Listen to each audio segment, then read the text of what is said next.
Have you guys ever wondered whether or not you should be buying cards right out the gate when a set releases? If that's your situation, you're a Pokemon card collector and you love to buy the newest cards as they release, maybe you should think about that before you actually purchase the cards. Maybe you should wait a little longer and just wait for the prices to settle and wait for the hype to die down a little bit. We're going to be talking about that in today's video and looking at the prices just to help you guys decide whether or not you should actually be buying these cards as soon as they release or if you should be waiting. What up? Welcome back to PoKaching, guys. I hope you're all doing well. My name's Tom. Welcome to the channel. If you do like these kinds of videos, don't forget to like, comment, and subscribe. And I do want to say thanks to all the recent support that I've been getting from you guys. Any new subscribers or any subscribers that have been here since the very beginning.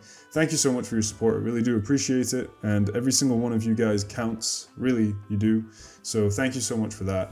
We're going to get into today's video. So looking at the two most recent sets, so the Mega Evolution sets. So we did talk about Phantasmal Flames because I did want you guys to, be careful in buying that, and I wanted to get that video out first, but I wanted to get a bigger view of what's actually happening with the prices of the singles. For starters, just to take a look at some of the biggest cards, some of the biggest hits, and see how the price has kind of changed and shifted since release. So we're going to be looking at mostly the SIRs. I mean, we can take a look at the set overall just to get an overall idea.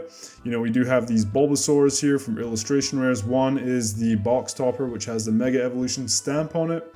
And then we have the regular Bulbasaur here.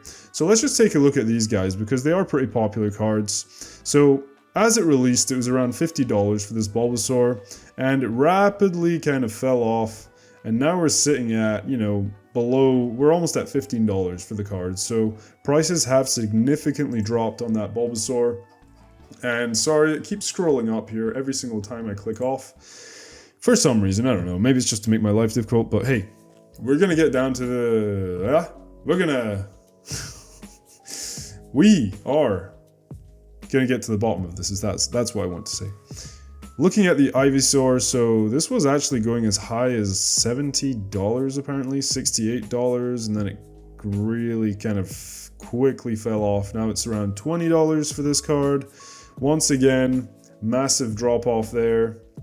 So if you bought at the highs as soon as it released, well, now you've probably learned your lesson, and this is the whole point of the video, is for you guys to understand that you should just wait things out, especially right now when all the sets are super hyped, people are paying absurd amounts of money, things are being scalped, things are getting better on that end, by the way. But yeah, look at the other cards here. We have, these are around $5 cards pretty much, some are below. This Vulpix here, obviously Vulpix is a pretty popular Pokemon, Gen 1. It was, just around $40 at release, and now it's sitting at $14, so just below $15. Once again, a pretty big drop in terms of the price.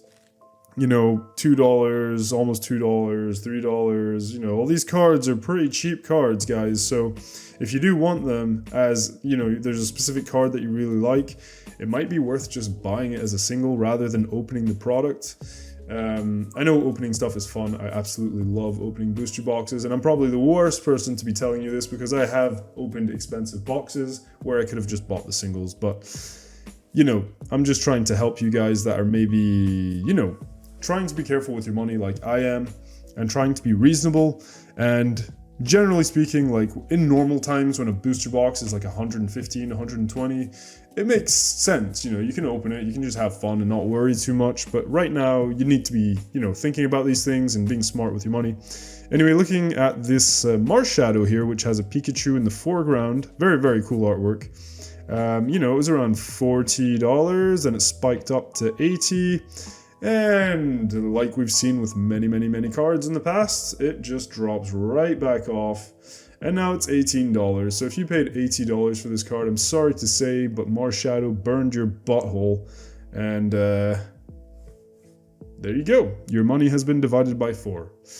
Sorry, guys. If any of you did actually do that, I do feel bad for you, but at the same time, many people have been talking about these things on YouTube for a while now, and you need to learn to be patient. So I'm just trying to help here. Looking at the full arts here, Venusaur is over $10, everything else is... And Lucario is over $10. Everything else is below $10. So, you know, once again, if you want the singles, you can just buy those. It'll be less expensive than actually opening the packs. So now we're getting into the bigger cards here. So we have Mega Venusaur EX, such a beautiful card. The artwork does add up with the Bulbasaur, Ivysaur, and the Venusaur. And this one, you know, it was like $200, then it went up to $230, and now, as a raw card, it's down to $162, so that's dropped significantly. And if we look at the PSA 10 prices, it peaked at $895 on October 5th, and now it's way down to $535, which is still pretty high, to be honest. I do kind of feel like this might go down further. I'm not too sure on that, but it definitely did go down compared to what it was going for at release. So once again, guys, be careful. I'm not going to say it 1,000 times in this video. Mega Gardevoir peaked at 556 as a raw card and now is sitting at 225. So that's pretty drastic there. PSA 10, 1,838. Wow. For an SIR, just shortly after release, almost $2,000 for a PSA 10. And now it's $638. Still, pretty good price for a PSA 10 card that just released. But yeah, man, that dropped off severely. So once again, guys, I'm not making it up. You can see it for yourself. You can go in Collector if you want to and check for yourselves. We have Mega Lucario here as a raw card. It was around $500 to begin with, and now it is at $221, so it's dropped by more than half. As a PSA 10, $2,240, and now $664. There you go. Let's take a look at the hyper rares now. So these are some of the hardest cards to hit in terms of actual hit rates that Pokemon has ever released. So we have the Mega Gardevoir EX, which was, you know, 1,147, and then it kind of dropped down to 500-ish, and now it's sitting at 373. So yeah, that's a pretty significant drop there. For the raw card, it was 3,274 as a PSA 10 at its highest price, at its peak.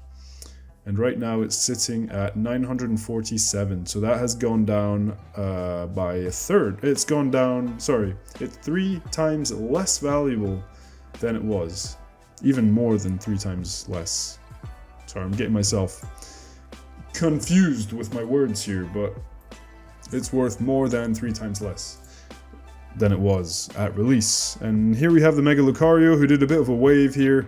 So yeah, 715 or 13 as a raw card, came back down to 548, went back up to 717, and right now it's sitting just shy of $500 as a graded card at its peak, $3,516, and now $1,288. So still very, very expensive, but if you bought here, ouch, that hurts. That hurts a lot. So yeah, that's pretty much it for Mega Evolutions. Let's quickly move over to Phantasmal Flames. So some of you saw my previous video, you know, the data is more or less the same. So we're going to go through this one kind of quickly, just really looking. Okay, so we looked at the illustration rares saying that everything was around $5-ish. You know, some are a bit more expensive, like this Piplup here, the Meowth. The full art Charizard came down significantly. It was around $200 at release, and now it's around $50. So, you know, that went down quite a bit. And then if we take a look at the Mega Charizard X, so this was 1,574, and now it's 781. And I do think this is going to go down further. And as a PSA 10, you know, it's actually gone up. So 3,067, 3,430, 4,058. And what's really worrying is that this is going up in price, whereas this is going down. And the thing is, as these cards are being returned from the various grading services, so, you know, PSA, Beckett, CGC, Tag, all those, as these cards start coming back and flood the market, these prices are not going to hold. I doubt these prices are going to hold, yet people are paying more and more, even though it's probably going to be worth less in the future. So I mean, I could be wrong, but I'm pretty sure it's going to be worth less than $4,000 for a PSA 10 of this card, considering the sheer amount of cards that are going to be graded. I'm not saying that this card isn't going to be desirable, despite having huge population. I still think it will be very sought after, but I don't see the prices staying at $4,000 for this card. So yeah, be careful with that one. Be careful with all of these hit cards. And for the final card of this video, we're going to look at Mega Charizard X, which was sitting at 1,150-ish for a few days, and then it started to drop off on November 13th, and is now sitting at 641. So this card, despite the fact that the hit rates are very, very difficult, so this is one in over 1,000 packs to actually hit this card, it's worth less than the other Charizard because obviously the artwork on this one is way, way better. Such a nice card. Anyway guys, if my point hasn't been clear yet, then I don't know what to say, but the whole point of this video is for you guys to understand that you don't buy Pokemon cards during hype phases at release. In normal times, yeah, you can buy at release. Even then, I'd probably say just wait a little bit because, you know, there's always going to be a little bit of hype as a new set comes out, even when things are a lot more chill than they are now. But yeah, just be careful. Don't be spending stupid amounts of money. Don't lose huge amounts of money. You could use that money for other things. Just be patient and you will save yourselves so many dollars instead of just buying these cards as soon as they come out, right? Just because of hype, they're super expensive. And you could have saved thousands. So do what you will, but I hope this video made things clear. We might do more videos like this in the future, depending on the future sets and releases and so on. But I'm really hoping that I will stop making these kinds of videos, because the day that I don't make these videos is the day where there isn't any point in making these videos because things have cooled off and prices have become reasonable again. I don't know how far back we're going to get back to normality, but hopefully we will get there in a good way, hopefully soon. Hopefully we'll get very close to what it was before, but these things take time. A lot of things are changing. Like I said in my previous video, you know, Walmart has actually started putting limits on how much people can buy in store. So that's really good because that's going to scare off scalpers. It's not going to be worth their time to wait in line for a few hours or even wait in front of the store for a few hours to be first in line to only get a handful of products. It's just a waste of time for them. So this might really have an impact on scalper prices. And there's also a bunch of orders that have been cancelled from Pokemon Center because they were ordered by bots, basically. So lots of good things happening, and we have to also keep in mind that the Pokemon Company will be gradually getting a hand on the whole situation with how much is being printed and so on. These things take time, and I'm sure they will manage, hopefully. And things will start to improve very soon. They already have started improving, but hopefully they improve, you know, they kind of start to accelerate the process of making things better for all of us collectors out there. So thank you guys so much for watching. That's it for today's video. If you did enjoy it, if this video did help you out, don't forget to like, comment, and subscribe. Let me know what you guys have been buying. Have you been waiting? Have you been buying? Have any of you guys pulled that Mega Charizard X? I've seen a ton of people actually pulling that card. Sorry, I just hit my mic. But yeah, let me know in the comments down below, and I do appreciate, once again, all of your support. Every single one of you matters, and you know, as soon as I see just like one subscriber, just one, it actually makes me happy to think that one person, because one person is worth a lot, you know? I mean, we're all so, you know, we're important. Everyone matters is what I'm trying to say. You know, often you see big numbers and, you know, you just don't think of every single human being that has actually decided to trust you and subscribe to your channel. So honestly, I do realize that. So I just hope you know that I'm sincere when I say that. I do appreciate every single subscriber, every single comment that you guys leave. Absolutely love reading them, love talking to you guys, so don't hesitate. And once again, yeah, I really appreciate all of you. Thank you so much for stopping by. I'll see you guys in the next one. Take care. Bye!